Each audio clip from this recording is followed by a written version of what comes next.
अरे मेरा कोलेस्ट्रॉल तो ज्यादा है बट मेरा वेट तो ज्यादा नहीं है। मैं तो इतनी एक्सरसाइज करती हूँ फिर भी कोलेस्ट्रॉल ज्यादा कैसे हो गया?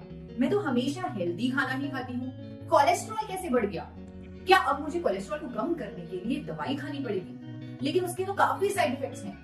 पर कहीं मुझे हार्ट अटैक तो नहीं हो जाएगा? ये सब कुछ सुना सुना सा लग रहा है ना। अगर मैं आपको कहूँ it's not cholesterol, it's your wrong understanding of your cholesterol report जो आपको स्ट्रेस देती है, डराती है and puts your heart at risk. Yes friends, ज्यादातर लोगों को कोलेस्ट्रॉल को और उसकी टेस्ट रिपोर्ट को समझना ही नहीं आता है। इसीलिए मैं कह रही हूँ कोलेस्ट्रॉल से डरने की नहीं, इसे समझने की जरूरत है। क्या होता है ये कोलेस्ट्रॉल? कोलेस्ट्रॉल को हम ज्यादातर फैट समझते हैं क्योंकि कोलेस्ट्रॉल के टेस्ट का नाम होता है लिपिड प्रोफाइल टेस्ट। लिपिड यानी कि फैट, सो हम कोलेस्ट्रॉल को फैट ही समझते हैं। इसीलिए हम ये सोचते हैं कि जब हम मोटे होते हैं तभी हमें कोलेस्ट्रॉल होगा। पर दोस्तों द फैक्ट इज पतले लोगों को भी कोलेस्ट्रॉल का प्रॉब्लम हो सकता है क्योंकि एक्चुअल में cholesterol is not just lipid, it is basically lipoprotein. यानी कि ये दो पार्ट्स का बना होता है, fat and protein. Within cholesterol यानी lipoprotein there are good and bad cholesterol, जैसे हम नाम अक्सर सुनते भी हैं, जो एक्चुअल में उन लिपोप्रोटीन की टाइप्स होती हैं। But what are they really? एक लिपोप्रोटीन होता है HDL जिसे गुड कोलेस्ट्रॉल बोलते हैं, LDL यानी लो डेंसिटी लिपोप्रोटीन जिसे बैड कोलेस्ट्रॉल का नाम दिया जाता है। एक और टाइप ऑफ लिपोप्रोटीन होता है जो है VLDL, that means very low density lipoprotein, इसे वेरी बैड कोलेस्ट्रॉल का नाम मिलता है। There is one more thing दोस्तों जिसे जरूर चेक किया जाता है जब भी आप अपना लिपिड प्रोफाइल टेस्ट करवाते हैं, वो है triglycerides. High levels of these triglycerides can put us in risk of so many diseases, so इसका आइडियल लेवल होना बहुत जरूरी है। देखिए दोस्तों, सही समय पर अपना लिपिड प्रोफाइल जानना बहुत जरूरी है ताकि हम टाइमली करेक्टिव एक्शन ले सकें। लिपिड प्रोफाइल टेस्ट के लिए आपको कम से कम 8 घंटे का फास्ट करना पड़ेगा। याद रखिए कि आपको 24 घंटे से पहले तक अल्कोहल का भी सेवन नहीं करना और ना ही कोई बहुत थकाने वाली एक्टिविटी करनी। टेस्ट जो भी हो उसे आपको अपने टारगेट कोलेस्ट्रॉल पर लाना है। टारगेट क्या होना चाहिए? HDL कोलेस्ट्रॉल 50 से ऊपर हो, LDL अप टू 100 रहे, ट्राइग्लिसराइड 150 या उससे नीचे, VLDL कोलेस्ट्रॉल 35 या उससे नीचे। यही आपका टारगेट होना चाहिए।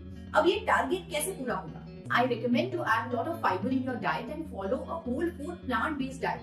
दोस्तों, सही टाइम पर लिपिड प्रोफाइल टेस्ट होना जरूरी है ताकि हम आइडियल नंबर्स मीट कर सकें। कुछ नेचुरल सॉल्यूशंस और लाइफस्टाइल चेंजेस से हम अपना HDL कोलेस्ट्रॉल हाई और LDL ट्राइग्लिसराइड VLDL कोलेस्ट्रॉल कम कर सकते हैं। आपने सुना होगा सुबह उठकर लहसुन चबाना, तुलसी के पत्ते खाना, हल्दी लेना, अदरक को डाइट में इंक्लूड करना या फिर सुबह उठते ही मेथी का पानी पीना। All these are treated as some of the herbal remedies to manage cholesterol levels. But हाँ, ये बताना जरूरी है कि इन सब का कोई साइंटिफिक एविडेंस नहीं है that these things help manage cholesterol. But अगर मैं आपको कहूँ कि एक ऐसी नेचुरल रेमेडी है जो साइंटिफिकली प्रूवन है to manage your cholesterol levels, then आप क्या करेंगे? Yes friends, there is one scientifically proven, registered and approved solution provided by Mother Nature जो हमारा टारगेट कोलेस्ट्रॉल नंबर मीट करेगा, and that natural solution is gamma oryzanol.